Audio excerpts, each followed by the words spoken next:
Welcome to this explainer. Today, we're tackling a feeling that absolutely anyone who's ever tried to learn a new language knows all too well: the pure, absolute exhaustion of trying to master a complex new skill. We're diving deep into some recent discussions from language learning experts to uncover a really powerful truth, which is how small, targeted habits are actually the true secret to building fluency. We're going to look at the exact strategies that take you from feeling completely overwhelmed to taking powerful, immediate action. So, let's jump right in. Have you ever just sat down, stared at your notebook, and felt this massive wave of exhaustion wash over you? I want to acknowledge that quiet pain for a second.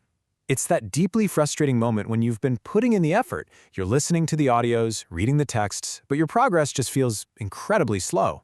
You might even hear that little voice in your head asking, "Why am I still the same? Maybe this just isn't for me." Listen, that desire to quit is a completely normal part of the learning journey. In one of our sources, a learner named Jake described a moment of total defeat. He was staring at a sentence over and over until his brain literally just told him, "Jake, this is too hard." It's so validating to hear this, right? Because tackling a new language often feels like standing at the very bottom of this massive, terrifying mountain. You look way up at the peak of fluency, and the distance between where you are and where you want to be just feels impossible to climb. But I want to offer you a different perspective today, straight from our source material. Learning a language isn't always about sprinting up a mountain under a clear blue sky. Often learning is a lot more like walking in thick fog. You might only be able to see a few steps ahead of you. It feels slow, and you might not be able to see the ultimate destination at all. But the crucial point is that those small steps mean you are still moving. You're advancing, even when you can't clearly see the progress. So how do we navigate that fog? Well, that brings us to strategy number 1. The power of microplans. It's all about starting small. To start small, we really need to shift our perspective away from staring at that scary whole mountain. Let's compare two totally different approaches. A scary big plan might be telling yourself you're going to learn 100 new words a day. That is a massive goal, and frankly, it kind of sets you up for failure. When you inevitably miss that target, you feel bad and you just want to stop entirely. But a small, easy plan? That's aiming to learn just 3 words a day. 3 words. It creates an achievable daily victory. When you finish those 3 words, you feel productive, you didn't waste your day, and that feeling of success makes you actually want to show up again tomorrow. And here's where it gets really interesting. Our sources bring up this fascinating concept called sleeping English. You see, a lot of the language is actually already inside your brain. It's just sleeping. It's hidden vocabulary and grammar structures that you've absorbed, but just haven't actively used yet. Every single time you practice your small plan, even if it's just 1 word or 1 short sentence, you wake up that sleeping English just a little bit more. These tiny victories quietly build crucial confidence over time. Okay, moving on to strategy number 2, maximizing your small moments. This is where we learn to use our time much more wisely. Executing these microplans requires us to completely change our relationship with time. Seriously, the number 5 is about to become your best friend. A lot of learners think, well, I don't have 2 hours to sit and study today, so I just won't study at all. But the empowering rule we learn here is that dedicating just 5 minutes is infinitely better than doing 0. 5 minutes is absolutely enough to move the needle. Think about it. We all have these hidden 5-minute pockets of dead time scattered throughout our day. You're waiting for the bus, you're standing in a long line at the supermarket, or you're just waiting for a friend to arrive. Instead of just mindlessly scrolling on social media, these tiny windows can be totally transformed into active learning time. Open an app for a quick lesson, or just review the 3 words from your microplan. You are actively taking back your time with intention. And these everyday pockets really matter because of the concept of adding up. 5 minutes today, plus 5 minutes tomorrow, plus 5 minutes the next day, quietly compounds into an incredible amount of long-term learning.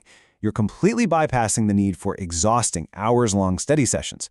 By just being smart and intentional with the tiny gaps in your day, you create a massive outcome without all the burnout.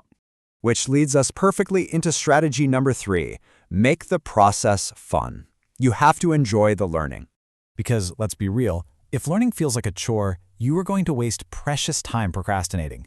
To build habits that actually last, you have to tie your learning to things you naturally enjoy doing anyway. For example, if you love movies, you can use entertainment as a structured tool for training your brain. Take this incredibly effective habit progression from our sources. Step 1. Start by watching a movie with subtitles in your native language, just to understand the story. Step 2. Rewatch it or move to a new movie, but this time use English subtitles to connect the spoken sounds to the written words. And then Step 3, the ultimate goal, watch with no subtitles at all. It's a really fun, engaging way to train your ear while you're just enjoying your downtime. Our experts also recommend some other highly enjoyable micro-habits, like reading song lyrics, playing video games in English, or reading comics. But I really want to highlight singing in the car. I know it sounds simple, but singing actually forces your mouth to physically practice forming the right English sounds and rhythms. It's basically a powerful pronunciation exercise disguised as a fun, everyday activity. Of course, even when it is fun, it won't always be easy. And when it isn't, remember this great quote. When learning feels hard, your brain is working. Think of learning a language a lot like lifting weights at the gym. If you only ever lift a super light weight, your muscles simply don't change. The struggle you feel when you listen and don't understand everything, that isn't a failure. It's heavy lifting for your brain. That struggle simply means your muscles are growing.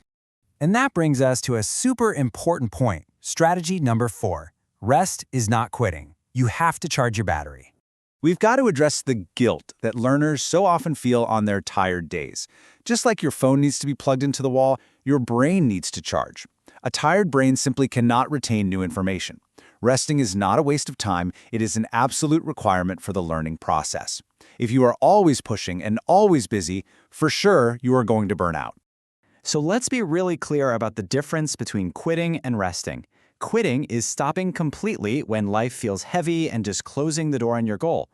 Resting is strategically pausing to charge your battery so that you don't stop moving altogether. On the absolute hardest days, it is perfectly fine to just listen to an easy audio track or, honestly, even just sit and breathe for 10 minutes.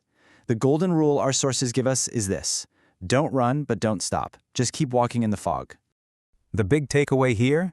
Time is actually your partner in this, not your enemy. So many learners fight time, getting frustrated that they aren't fluent yet. But fluency is never a straight line. There will be up days, down days, and completely flat days. But by leaning on these micro habits, 3 words a day, 5 minutes in the grocery line, singing in the car, time works with you. Quiet, hidden learning is happening inside your brain every single day, even when you don't actively feel it. To wrap up this explainer, I want to leave you with a provocative question to spark some immediate action right now. What is your why? Why are you learning this language? I want you to reconnect with that core purpose right now. Is it for travel, your family, or maybe just for your own confidence? Hold that why in your mind. And then what is the one sentence you are going to practice today? Just one. Say it out loud, smile because you tried, and remember that small habits build incredible fluency. Keep going.